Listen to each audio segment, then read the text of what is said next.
All right. Well, good morning, everyone. Welcome to the Leadership Training and Human Resource Issues that we're discussing today. I'd like to thank the Texas State Library Archives Commission for providing the funding for allowing us to do this training. And thank you to Eric Lashley for presenting this training. And with that being said, we will get started. Thank you, Jeffrey. And yeah, I want to thank the Texas State Library also. I know that they're going through a rough time right now. Libraries are going through a rough time with the IMLS cuts. It's a challenging time right now. In California, you know, our state library, like 20% of the budget comes from IMLS, and they've already had to make cuts to programming. And I am worried that at some point they may have to do layoffs. So anyway, I want to thank the state library for all that they do. And you Texas librarians, I want to thank you for all you do. So we're going to talk about our favorite topic is human resources in libraries and leadership with human resources. And again, a lot of this I'm going to talk about. If you have a human resource issue you want to talk about at the end of this, put it in the chat, and you don't have to get into a lot of the details, but just kind of the topic of, I'd like to talk about this issue in human resources. Go ahead and put it in the chat. I'm going to talk about the hiring process, evaluations, and then unfortunately, if you need to let someone go, how to best do that, and some labor laws, laws that we have to follow, federal and state laws. And I also want to talk a big thing about avoiding something, and what you want to avoid is what I call WBS. WBS is the warm body syndrome, where libraries are like, we just need a warm body. You get so desperate when you're, have a vacancy that you say, I just need a warm body, and you settle for a warm body. So there's actually a term, warm body syndrome, out there, and you want to avoid that. So the first thing you want to do when you're at that point where you have a vacancy and you want to hire someone is you want to make sure that, your job descriptions are up to date. It's amazing how often, job descriptions get out of date, and it's something we just kind of put off. As y'all know, technology changes, job duties change, and so you want to make sure that their job descriptions are up to date. The other thing is you want what are the clear expectations for the employees? What are you hiring this person for, and what do you want them to do? You want it to be very clear, especially in the job posting. You want it to be very accurate, like this is what we expect, and this is what we're hiring for in the job posting. You want to explain to people what it actually means to work in a public library. As y'all know, when you have people who apply for your positions, they often have this really idealistic view of what librarianship is, that you get to read to children, and it's such a ideal, wonderful place, and libraries are a wonderful place, but public is in our name. So you're dealing with the public, and you need to hire people who can actually work with the public. So here's one of the things I do to help, guide that we're getting the right people is, every organization has an application which talks about the candidate's education, their job history, things of that nature. And they may even put references. But one thing that is really important and that I find a really good tool is to put supplemental questions. Even for some of your basic positions, just have, a few supplemental questions, which are kind of like pre-screening candidates before you interview them. You can also, for certain positions, ask for a cover letter. Cover letters often will tell you a lot about the candidate, like why do they want to move from Boston to Texas? Why are they moving? Is it family? And they can tell you those reasons in a cover letter. So we use supplemental questions a lot here, and I find them really interesting, and it does help when you have a large pool, which a lot of times we will have over 100 candidates who apply for a position. It's almost impossible to weed them out just based on a job application, or when we have minimum requirements of a high school diploma or an associate's degree. How do you weed these candidates when you have such a large pool? Even if you don't have a large pool, I think supplemental questions are really good and will help you, again, select the candidates to interview. So here are some of the supplemental questions that we typically ask. So the first one is, tell us about a time when you had to resolve a difference of opinion with a colleague, patron, or supervisor, and how did you demonstrate respect? Second one, provide examples that demonstrate that you can adapt to a wide variety of people, situations, or environment. Third, tell us a time when you had to gain the cooperation of a difficult person. What challenges did you face? What was the outcome? So each of these, you're telling them that the workplace is going to have some struggles at times and difficulties, and you're going to have to figure out how to deal with uncomfortable situations. So you're trying to let them, again, know that idealized that the library is a perfect place isn't always true. The other one we use is, in your opinion, what elements, and then we say minimum of 5, define exceptional customer service in public libraries. Then we have another one. Please list 5 de-escalation techniques one can use for patrons who are upset with a coworker. So again, you're telling them, hey, what's great customer service? What would you think are the 5 elements of great, exceptional customer service? So you're already they're thinking, okay, what does this library expect? They expect exceptional customer service. And I need to know what exceptional customer service is. De-escalation techniques, you're telling them that they're probably going to have to de-escalate a situation from time to time. So you're, again, preparing them like, oh, this job may require me to have to deal with a patron that is unhappy. So again, these are really good questions that kind of pre-screen candidates. And the other thing is you're asking them to invest a little more time than filling out an application. They have to actually think about some of their answers to these questions. And the last one we use is, how would you respond to a patron who is upset about the language used in Mark Twain's The Adventures of Huckleberry Finn? So that one, again, kind of touches on censorship. It also touches on cultural issues and, like, maybe, again, do they even know what are the issues that Mark Twain's book requires? So we do supplemental questions, but our HR department also always warns us with AI right now.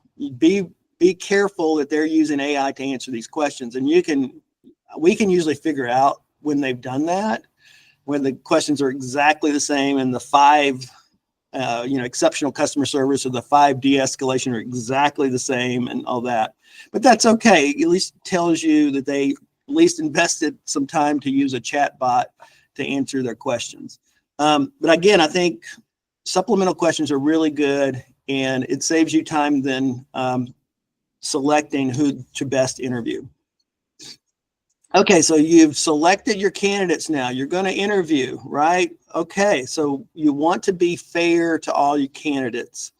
You don't want to trick them. You're trying to make them feel comfortable. You want to make them as comfortable as possible. You can always provide water, tissues or whatever. But you want to get them to feel as comfortable as possible. And one of the ways I figured to do that often is to actually give them a brief tour of the library. So when you greet them at the library or they're there to come to the interview, just give them a real quick tour of the library, introduce them to some of the staff, and it helps them get that nervous energy out.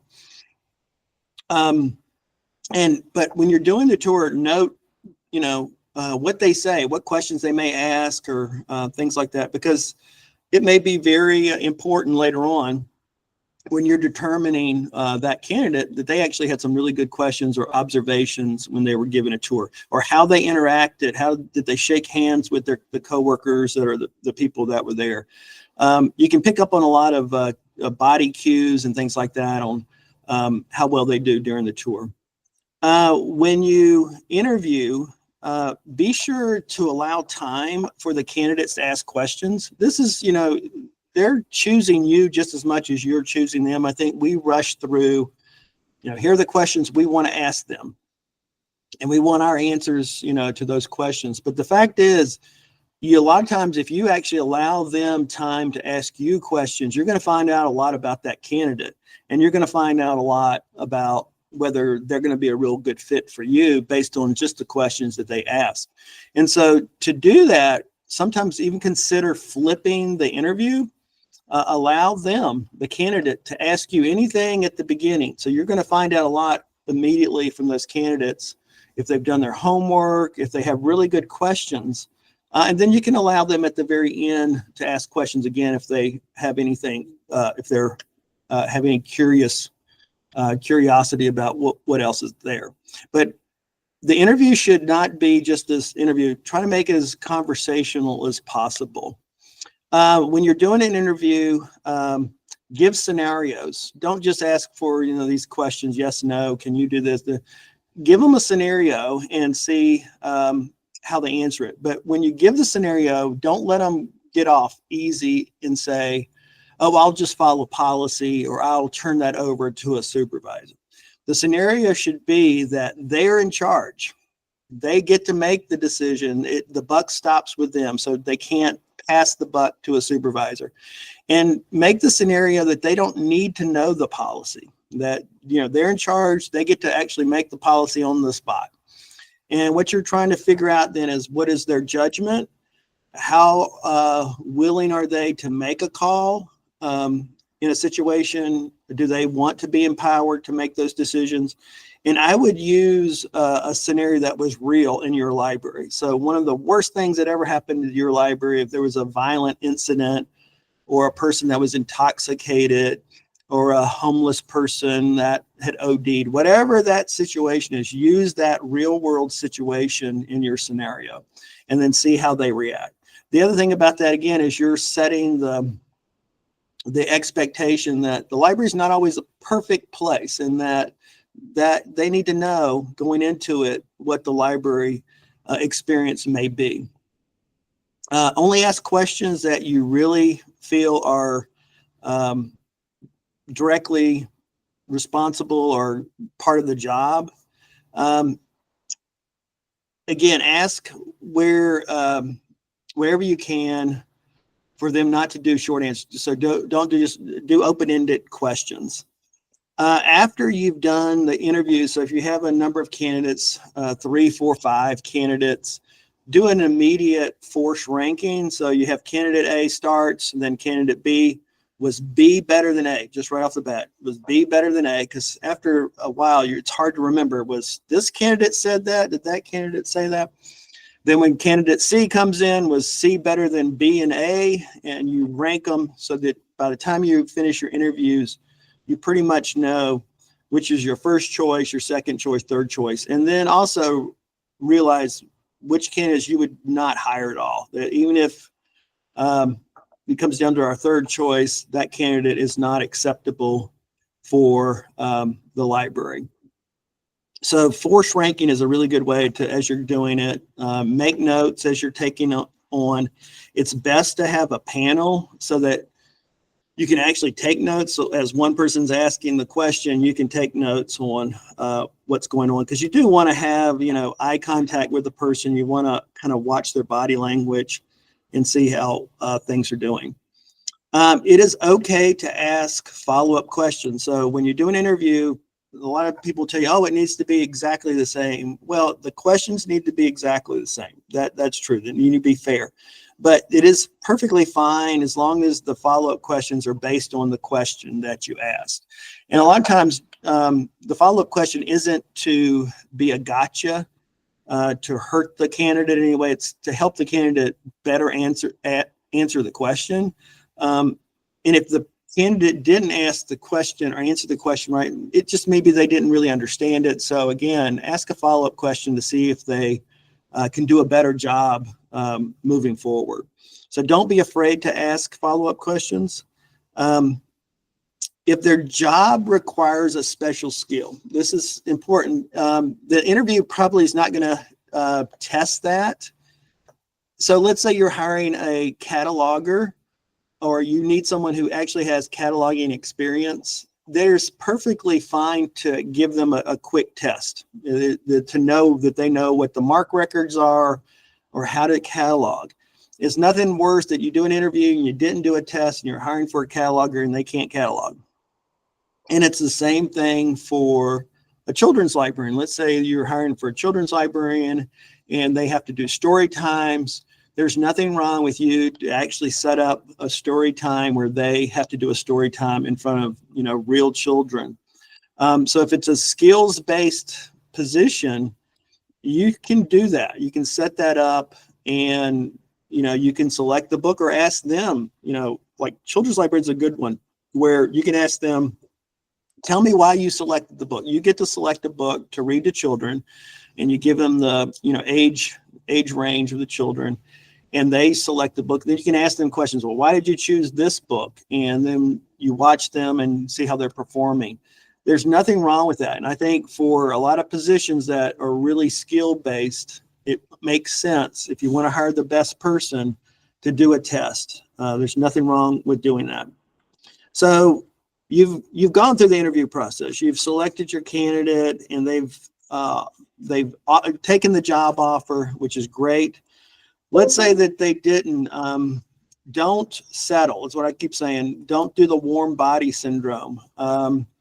If you feel like the candidates aren't, your top candidate didn't take the job and you don't really have another candidate, it is better. I know it's very painful, especially for small libraries, to wait and try to repost and dig a little bit deeper. But as you know, as a leader, one of the best things you can do for your organization is hire the right people. If you don't have the right people, it's hard to change culture. It's hard to provide those great services of people if the people aren't good public servants. And so hiring the right people are the best thing. So again, you hire them, they're coming on board. What do you do the first day they show up? First thing you do is go over the job description. You want to, again, go over the job description and explain to them exactly what they'll be doing. You want to have a training program set up so that first week, you know what they're going to be doing. So there's no guess. You're not throwing them to the lions. You use a checklist. Like they need to learn how to do the circulation. They need how to check in books. They need to get a key. They need to unlock the building and turn on the lights. All these things that that you take for granted. As a new person, they don't know any of that stuff. And so you need to explain to them, checklist, okay, we've gone over this. You've gone over personnel policies. You've gone over leave policies. You go over a lot of the onboarding stuff, the policies and procedures for the library. You have their schedule planned. You just don't want to leave them hanging. I was meeting with a staff member the other day, and she was telling me about her first day here. And she was working the reference desk, and they literally threw her to the lions, and they said, oh, by the way, there's a person over there on the computers that's very violent and has sharp nails. They filed their nails into points and they used their claws to attack people. And that was her first experience on her first day. It was like, oh my God, what have I gotten into? So you don't want to do that. You want to make sure that they're prepared and that they aren't thrown into the deep end of the pool and forced to swim. So you want to know, again, what the expectations are, and you want to make it easy for them the first couple of days. I would meet with the staff member right before the end of their shift that first day, see how things went. I would meet with them usually the first week. It can be just brief. How did things go? What questions do you have? You really want to make their life easier. And then the first month, I would check in with them again. Then it comes down to evaluations, and each city or each library or each group has different term periods of evaluations. Even if you don't have a formal evaluation at 3 months, I would recommend it 6 months and then a year. And then there's probably an annual evaluation at that point. If your library or city or nonprofit library or whatever has a probationary period, take that seriously. That is a chance for people, if they're not working out, to let them know this isn't working out. And there's no shame in that. But so many people, the probationary period really doesn't mean anything, and it should. So if you have a probationary period, use that. You want the employees to work out it's to your advantage. But if it's not, it could save you years of heartache by keeping someone on that really doesn't deserve to be working for you. So when you're doing evaluations, there should be no surprises. If you're doing it, there should be job duties that are listed in the job description that you're checking off. You should cover customer service, teamwork, reliability, dependability, leadership, policies and procedures.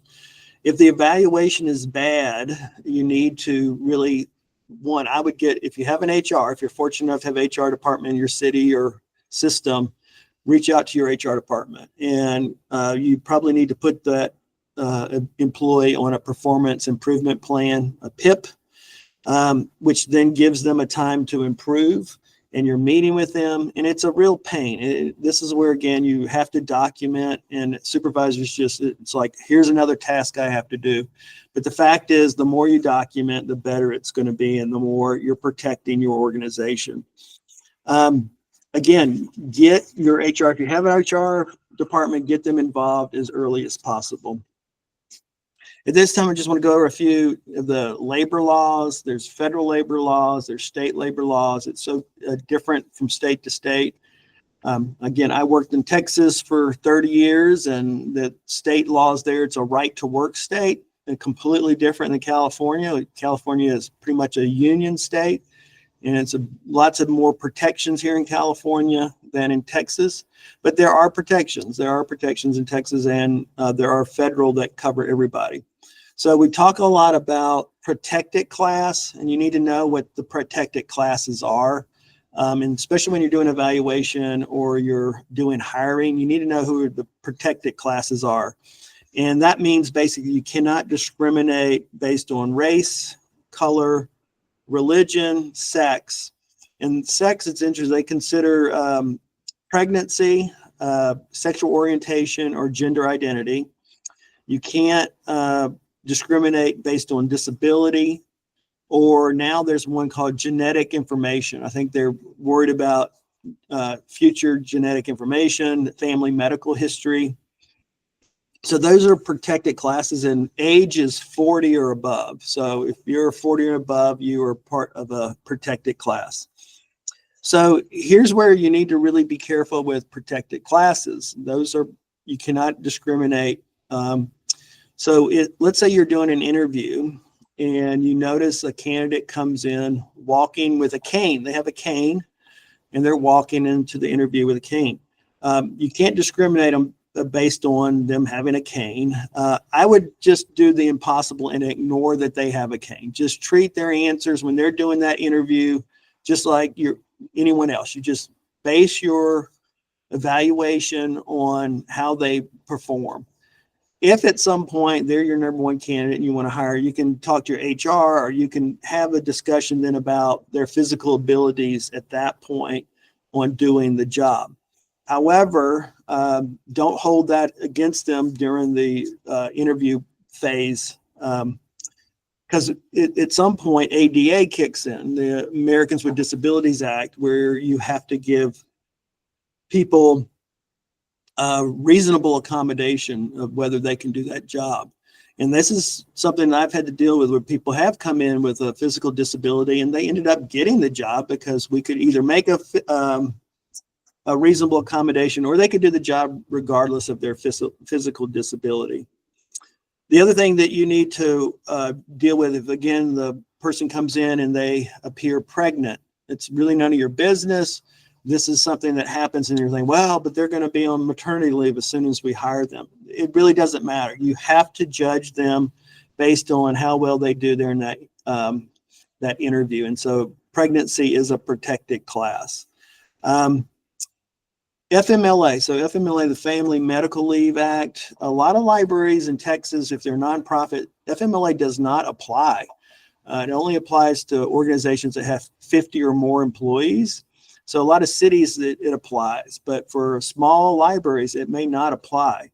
However, the library, the nonprofit, or the smaller organization could still grant that as a part of their personnel policies. And that's up to them. Legally, they don't, but a lot of them do. But that is 12 weeks of unpaid leave that basically protects their job for some type of medical issue that's not only with them, but possibly with their family members. So you need to know about that. Aging employees. So this is another thing you need to worry about. So remember, 40, above 40 is a protected class. This gets really difficult, as y'all know, especially in libraries where you have an aging population, where your employees may be in their 60s, 70s, and maybe even 80s. And that is a protected class. And so you can't discriminate against them based on just their age. So how do you deal with it? You have to deal with it based on performance. And that's where evaluations come into play. Other thing is hostile work environment. So this is a thing that leaders you are in or have to deal with, where the hostile work environment may not be from any library employee, it may be from a patron coming in. So let's say a male patron comes in and is harassing female staff. It is your responsibility to deal with that male patron. If they're creating a hostile work environment, creating a sexual harassment for your staff, you do have to deal with that. So let's go back to evaluation. So you're doing evaluation and you have a staff member that is in a protected class. You really do have to be careful not to, let's say they have again, a medical issue that just came on, and you know that their performance has been affected by that medical issue. Do not put that in their evaluation. Just deal with the performance, that they're showing up to work. They seem to be falling behind. They're protected with their medical issue, but don't mention it. If you mention it, that is something that can come back to haunt you later, that somehow you felt it's just protected. Just don't touch it. It is so hard to deal with it when they're declining with their health and they're working, and it just feels like a fairness issue. But the fact is, there are protections for folks, and it's tough. This is one of the toughest things as a supervisor you have to deal with. Confidentiality. So that's another thing we really need to be careful of. When you're doing evaluations and you're dealing with performance, and you need to keep that between you and the employee.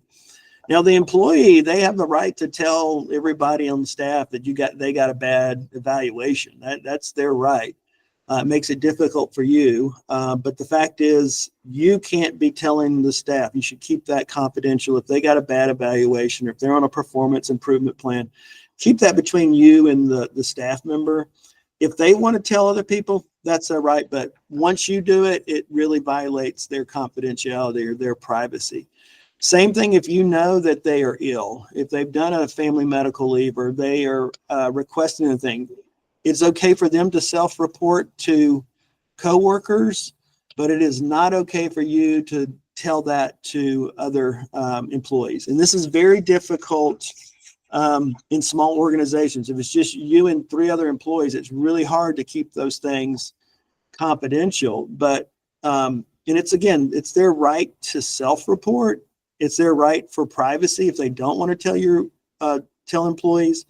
This has been very difficult for me, where I've had staff that are seriously ill and everybody kind of knew it, and they wanted me to do something about it. And I'm like, I can't do anything about it. It is their right to privacy. It's their right to be sick and not let people know that they're sick.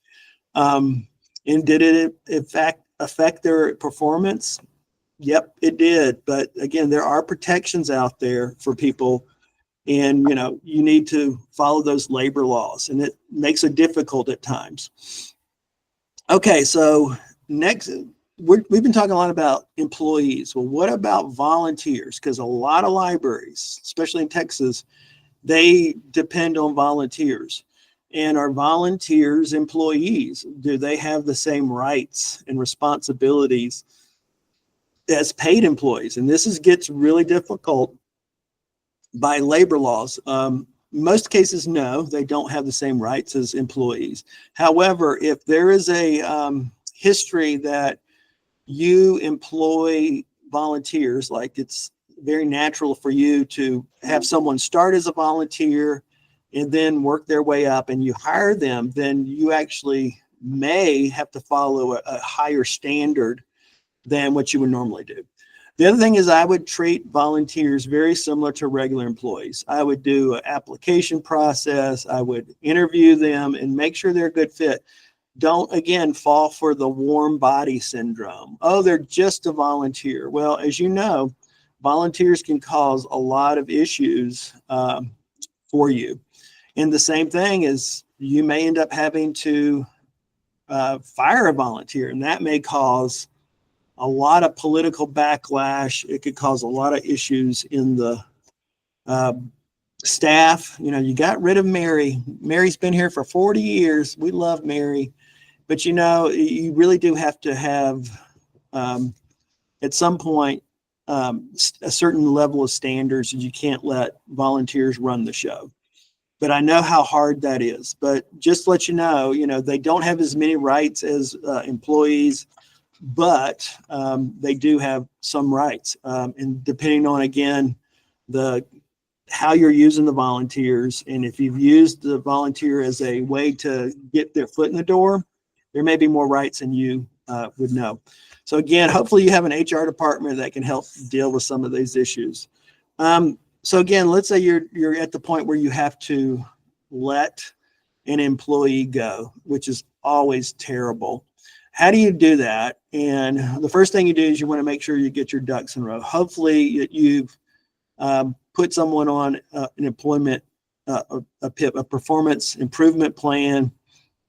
You've been documenting these things, and it's not a surprise to them. You should never get to that point where it is a surprise that they somehow walk in and you just fire them. There may be times that you can immediately fire someone if they've been violent, or they stole money, or they did some violation of law. But the fact is that's rare that you can just immediately fire someone on the spot.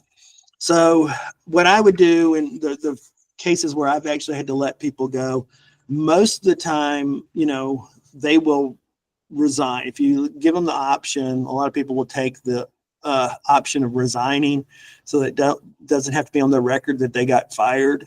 But let's say that they don't. They're going to go the long haul here. The first thing I would do is I would come in early or the night before, and I would have a witness with me, and I would pack up their stuff, because we're gonna have a plan to have them exit the organization. And so I would do that so that they're not doing it. I would obviously have a witness so that you can't be accused of stealing something. I would box it up.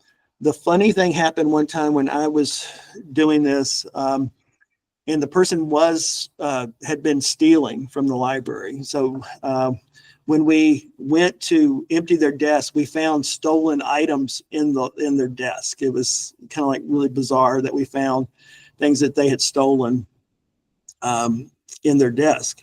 But anyway, I would have it, you've seen this on TV where you have it all, they're boxed up. I hate to see it. You see it now with the federal employees.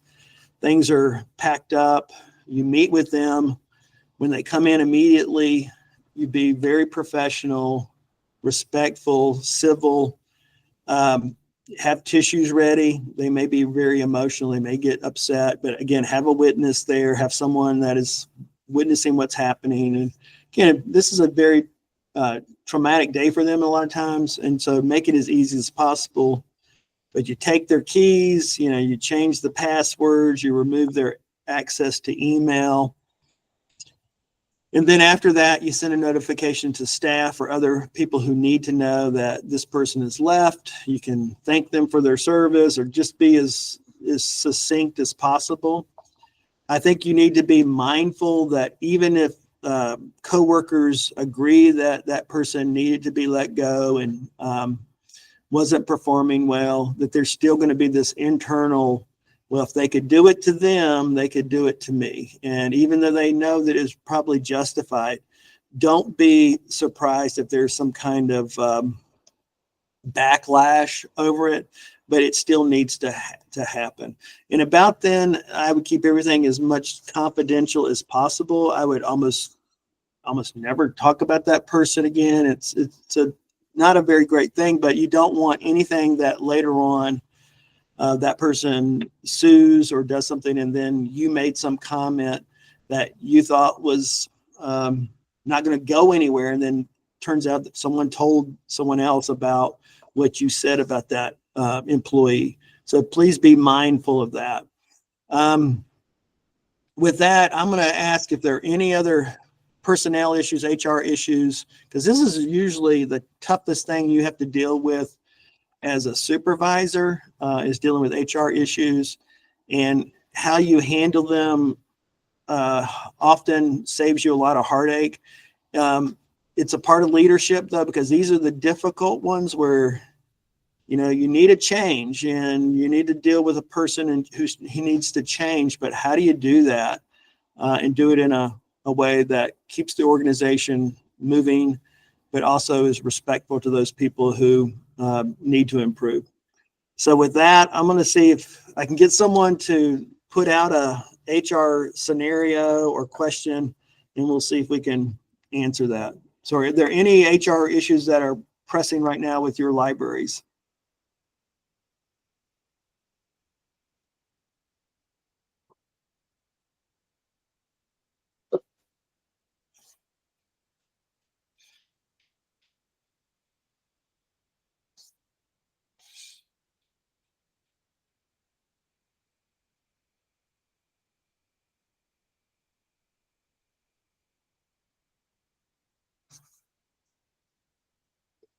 Any issues, please?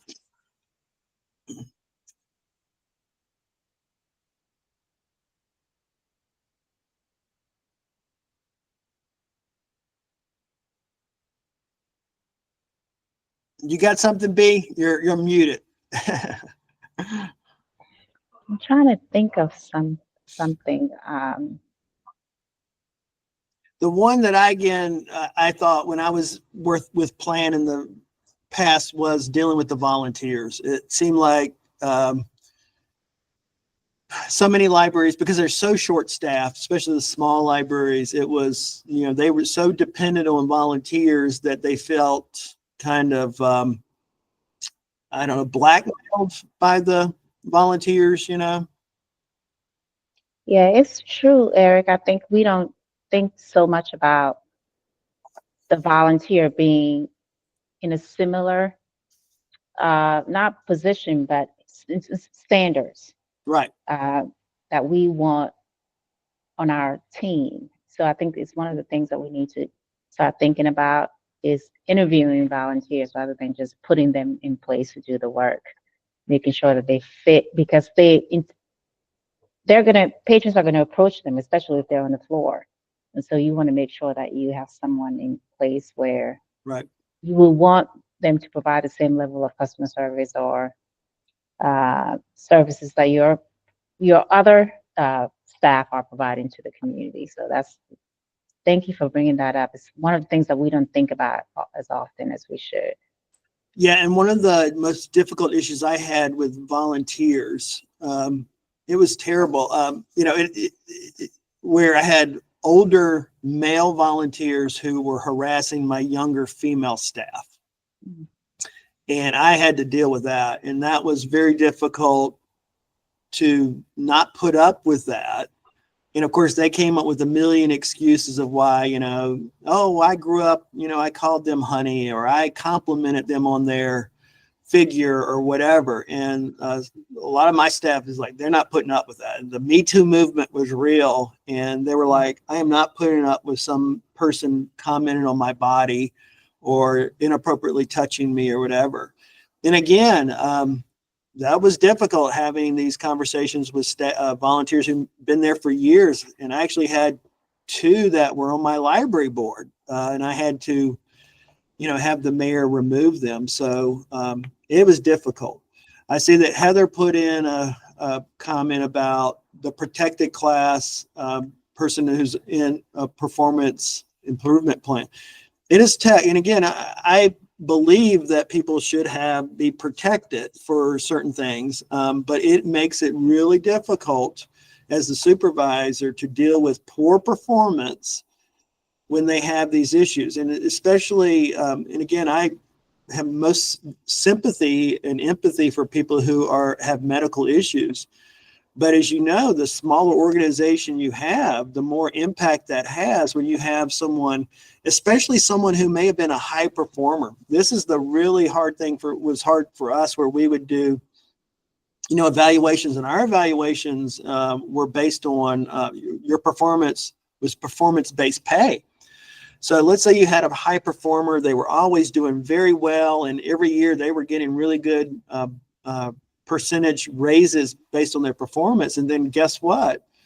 Their performance slips, and it's because they are ill. They have a physical issue and they just can't do the job. They're missed 12 weeks of work.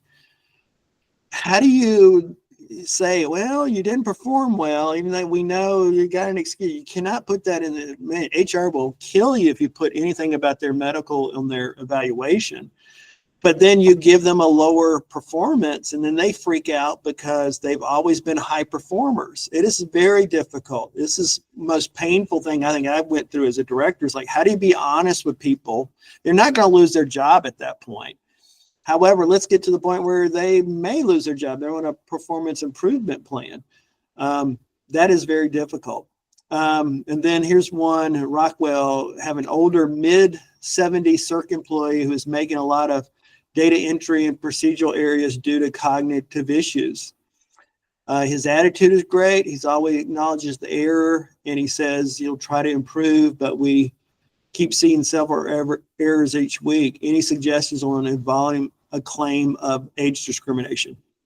Yes, don't mention his age. I mean, the fact is, what you just focus on what you just said. He is missing data entry. He's got procedural errors.